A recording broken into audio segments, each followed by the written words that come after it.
Live from the KDKA Broadcast Center in downtown Pittsburgh. This is KDKA TV News at 10 on the CW. Chaos in California. People that came prepared, that they were dressed and equipped in a way to indicate that they were prepared, and they were armed with long guns. Shooters opened fire at a center for people with disabilities, killing at least 14, wounding more than a dozen others. She texted me and she said she was cold, and she told me she was shot in her side. Please pray for us. So, as a parent and as a father, you know, that's kind of like the worst thing that you can have come across your phone. Hours later, a police shootout played out on live TV. There is a suspect down. Then came word 2 suspects down. But the question tonight, was there a third person involved? Good evening, I'm Ken Rice. Police say the killers came dressed and equipped. Right now they're searching in at least one location, an apartment complex outside San Bernardino, California. Here's what we know right now. 2 suspects, 1 male, 1 female, dead after engaging police in a shootout a couple of miles from where the shooting happened. Police say the killers used AR-15 type weapons. 1 officer was injured in the shootout but is expected to be okay. A third person was seen running from the area of the gun battle and was detained but was not being called a suspect. Tonight, police are still piecing everything together. Danielle Nottingham has the latest. Police say 2 suspects, a man and a woman, were killed in a violent gun battle with officers less than 2 miles from where they allegedly massacred 14 people in San Bernardino.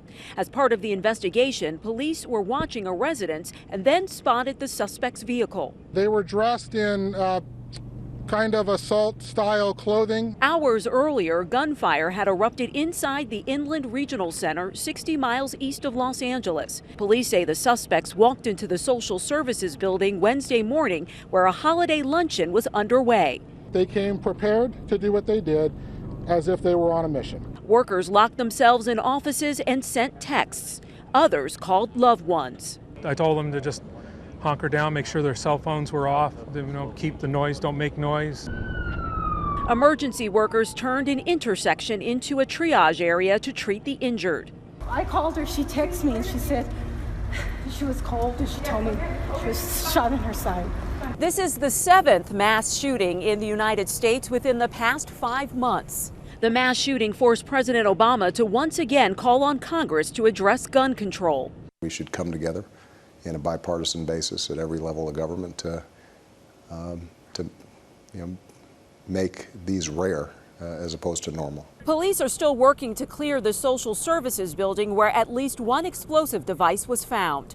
Danielle Nottingham, CBS News, San Bernardino, California.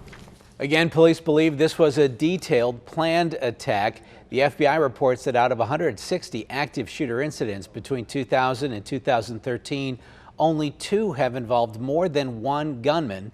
Authorities say more than 1 shooter, of course, takes a higher level of planning. Norah O'Donnell of CBS News was just sitting down with the president for an unrelated interview when word of today's shooting was coming in. He shared his reaction even as the details were still being sorted out. The one thing we do know is that we have a pattern now of mass shootings in this country that has no parallel anywhere else in the world.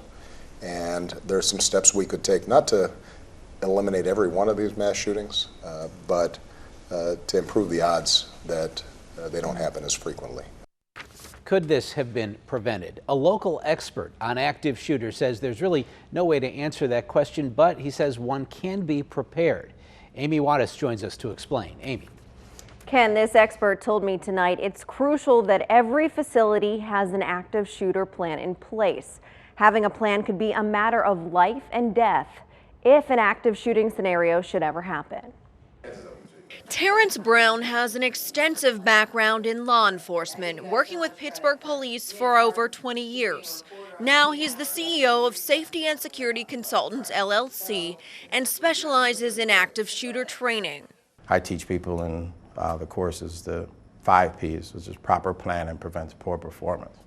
While it's impossible to stop an active shooter from getting inside a building that's not secure, it is possible to know how to react. When I go in and assess a building, those are the things that I look for. How easy is it what type of clients are you serving? Those types of scenarios always come into play for me. Brown knows facilities like the Inland Regional Center in San Bernardino are usually easier to enter. If you go to a hospital or an outpatient facility, there's usually no detection there just because of the flow of business. This building held about 670 people, and it had human services and social services inside of it. So it was going to be a target-rich environment. So active shooter training is absolutely crucial in all facilities. Once that first shot is fired, it's important that people get to a safe place, call 911, barricade their doors, and I go through the buildings and tell them the safest places that they can hide and shelter in place. Maybe this is the time to get some legislation going to address these scenarios, because we're losing more people to active shooter than we are to fire safety.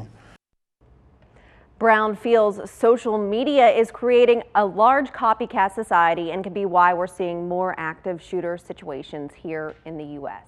Ken? Amy, thanks again. This story is still unfolding tonight. Stay with KDKA on air and online for updates from San Bernardino.